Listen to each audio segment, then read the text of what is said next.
सामनामध्ये ठाकरे गट आणि शिवसेना एकत्र येण्याचं भाकीत केलं गेलं, तर राऊतांनी केलेली ही भाकीतं खरी ठरली आहेत असं वक्तव्य अंबादास दानवे यांनी केलेलं आहे।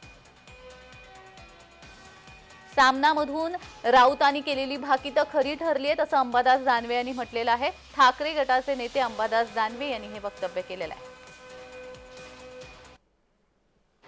सामनातून रोखोक लिहिलेलं आहे मान्य संजय राऊत साहेबांनी, आणि याच्यात आताचं जे या महाराष्ट्रातलं सरकार आहे त्या सरकारमधील मुख्यमंत्री उपमुख्यमंत्री दोन्ही यांच्यातील संवाद विसंवाद याला कारण आणि येणार काय याचं काय होऊ शकतं अशा पद्धतीचं भाकीत व्यक्त केलेलं आहे।